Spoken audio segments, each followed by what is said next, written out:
get right into it. Let's get right into the word with Genesis chapter 16. Now Sarai, Abram's wife, bare him no children, and she had an handmaid, an Egyptian, whose name was Hagar. And Sarai said unto Abram, Behold now, the Lord hath restrained me from bearing. The Lord hath restrained me from bearing. I pray thee, go in unto my maid. It may be that I may obtain children by her. And Abram hearkened to the voice of Sarai. And Sarai, Abram's wife, took Hagar, her maid, the Egyptian, after Abram had dwelt 10 years in the land of Canaan, and gave her to her husband Abram to be his wife. And he went in unto Hagar, and she conceived. And when she saw that she had conceived, her mistress was despised in her eyes. And Sarai said unto Abram, My wrong be upon thee. I have given my maid unto thy bosom. And when she saw that she had conceived, I was despised in her eyes. The Lord judge between me and thee. But Abram said unto Sarai, Behold, thy maid is in thy hand. Do to her as it pleaseth thee. And when Sarai dealt hardly with her, she fled from her face. And the angel of the Lord found her by a fountain of water in the wilderness, by the fountain in the way to Shur. And he said, Hagar, Sarai's maid, whence camest thou, and whither wilt thou go? And she said, I flee from the face of my mistress Sarai. And the angel of the Lord said unto her, Return to thy mistress, and submit thyself under her hands. And the angel of the Lord said unto her, I will multiply thy seed exceedingly, that it shall not be numbered for multitude. And the angel of the Lord said unto her, Behold, thou art with child, and shalt bear a son, and shalt call his name Ishmael, because the Lord hath heard thy affliction. And he will be a wild man. His hand will be against every man, and every man's hand against him. And he shall dwell in the presence of all his brethren. And she called the name of the Lord that spake unto her, Thou God seest me. For she said, Have I also here looked after him that seeth me? Wherefore the well was called Beer-lahai. Behold, it is between Kadesh and Bered. And Hagar bare Abram a son, and Abram called his son's name, which Hagar bare, Ishmael. And Abram was 86 old when Hagar bare Ishmael to Abram. So there's a lot going on here with what was going on. Remember, Sarai was barren. And if you look in the previous Bible study, the Lord told Abram that he will have children. He will have children, and it will be his own children.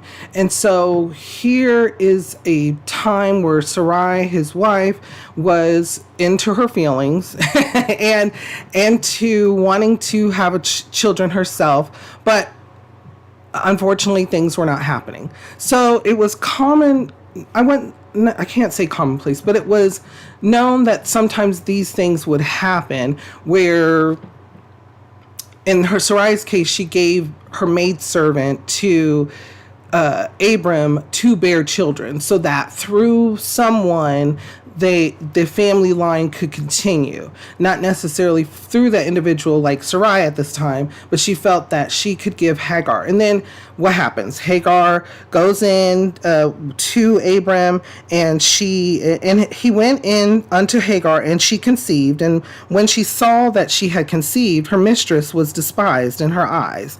So there was some difficulty, because possibly some jealousy, possibly some things going on in between the two, saying, I got pregnant, you did.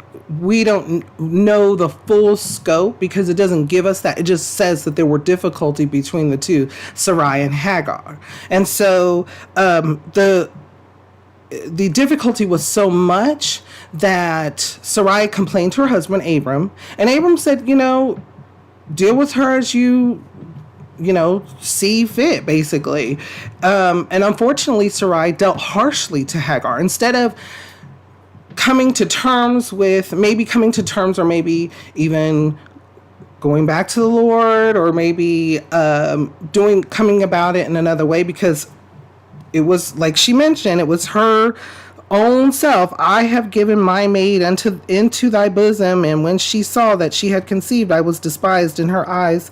The Lord's judge between me and thee. So there was difficulty there. So there was issues that were caused by this situation.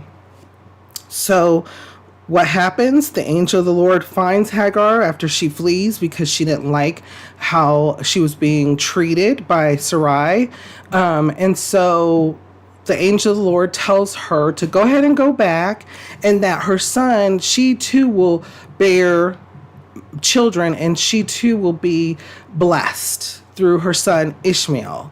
With her son Ishmael. And so she goes back, ends up conceiving, having the child, and Abram calls, as was told by the angel of the Lord, to call the son Ishmael.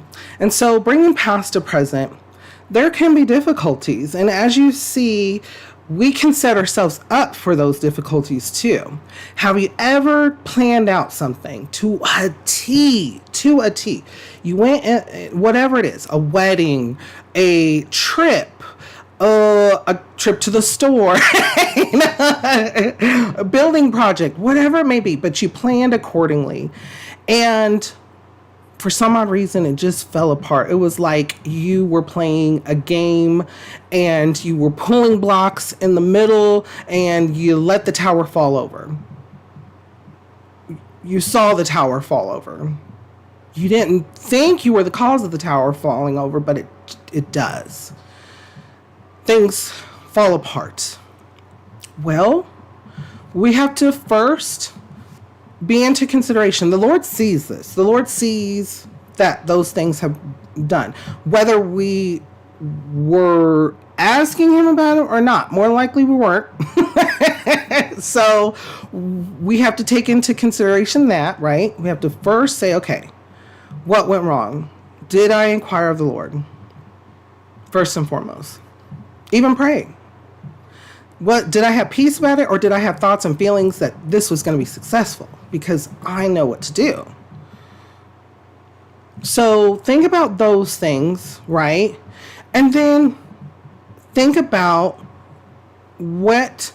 how to move forward, to continue to move forward. So if you need to take a moment, take your moment. If those thoughts and feelings, people throughout the Bible, as we're going to continue to read, have wept and took a moment to be either ashamed or just be saddened. And then, while they were being saddened, they also thought about the good things. They also thought about the praises and the blessings and the time things were good to help them along. And they sought the Lord. They said, Lord, see what's going on. Help me, be my guide, be the good shepherd. And guess what? The Lord loves us so much that even if he wasn't in the beginning, he wasn't in our thoughts, he wasn't in our even prayer at the time to complete or to have a success, he is everlasting. He's merciful. He is ever forgiving and ever loving. And he's already at work to make those things correct. More than likely he's already done it. And it hasn't just been revealed to us. So that's point one. Before we go on to point two, though, what kind of thoughts or feelings come to your mind when we read over this? How does it make you feel, and what does it make you think?